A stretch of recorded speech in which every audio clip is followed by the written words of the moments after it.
In this lecture, we'll use some vector arithmetic to get our two laser particle systems properly pointing towards our target point. Before we jump straight into that next topic, let's just quickly get rid of this pesky little sphere collider that I'm seeing dangling in our scene view. So here on our player rig, our target point, we properly disabled our mesh renderer, but we can actually just delete this sphere collider altogether. I don't want it interfering with any sort of other colliders or triggers we might have in our scene later on. The goal here is to get our two laser particle systems pointing towards our target point off into the distance. To do that, we need to just have a brief conversation about some vector arithmetic. Vector math or arithmetic might sound overwhelming at first, but like many things, once you understand the basics, it starts to become demystified.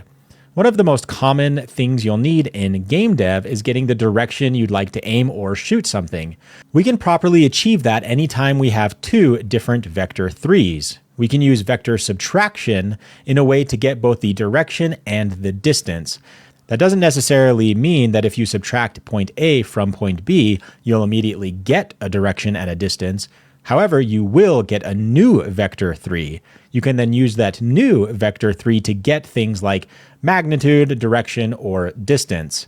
So the easy thing to remember is that anytime you need a specific direction, you can go from where you're starting all the way to where you're ending, subtract point A from point B, and then you can then use that new vector 3 to get both the direction and the distance. And luckily, Unity has some built-in Unity methods to help us get there. Things like quaternion.lookDirection or vector3.distance, for example. So using this newfound knowledge, let's go do that in our player weapon class.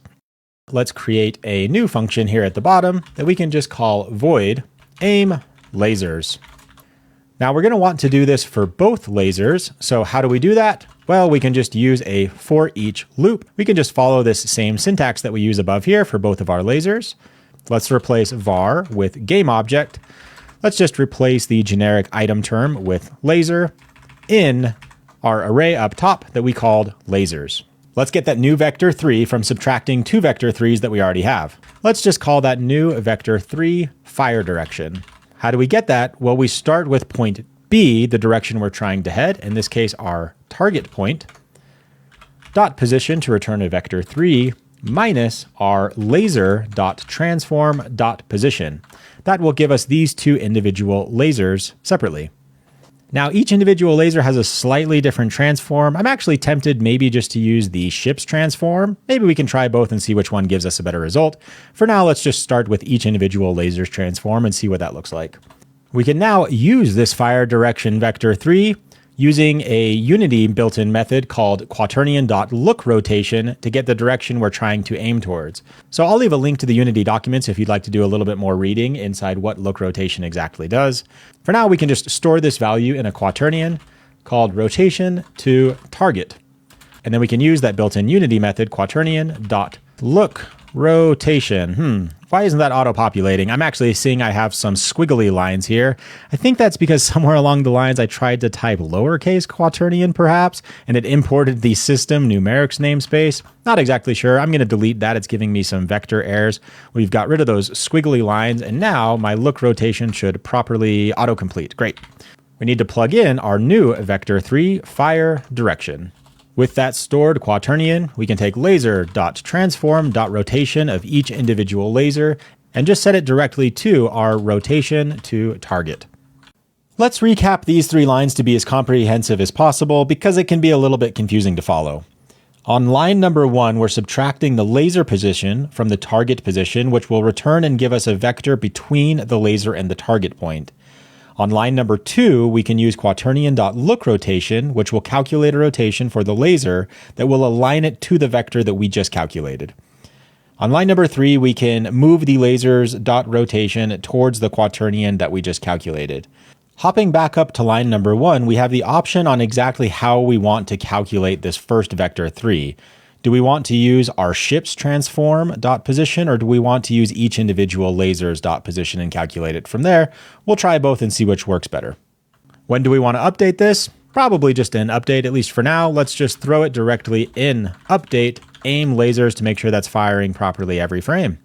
All right, I think we're all set here. Let's go check back in Unity and see how we did. Let's blow up my game view, give it a whirl, hit the play button, and I think we should have our lasers firing off in the direction of our red bullet. And you know what? That's already looking pretty good. Now you can see because of where we set that red target point off into the distance, way off into the distance, our lasers are actually starting to cross one another. It would be interesting to see just what that looks like if we use our player ship's rotation, so we're not using each individual laser. I'm just going to go try that real quick. Let's just see what that looks like. Inside of our aim lasers method, instead of using each individual laser's transform, let's just actually use our player ship. So we can actually just delete laser entirely. It will implicitly know that this transform here is the transform of the game object that this class is attached to, in other words, our player ship. Now, sometimes this can be a little bit abstract, so sometimes I like to use the this keyword. You don't need it, but just to make things explicit, letting us in the future know that when we say transform position, it just means this specific transform position of the game object attached to this class. Let's see if that gives us any sort of better result. Hit play, fire off way into the distance somewhere. I think they should be staying side by side at least a little bit more, if not entirely. I kind of need my ship to stay still so I can properly look at it. Let's just wait until we get all the way to the end, and then I'll just put my cursor off into the distance to see if that has any sort of better result. Definitely a different effect. It's a little bit lopsided. It's probably lopsided in the other direction over here, depending on where you're exactly aiming. Probably a personal game design preference. Maybe we can test and tweak this a little bit later on. We're going to need to tune and tweak maybe the distance of the ball a little bit more, but I think we need some targets, some ships to blow up first before we tune and tweak too much. When you're ready to implement some new features, I'll see you on the next one.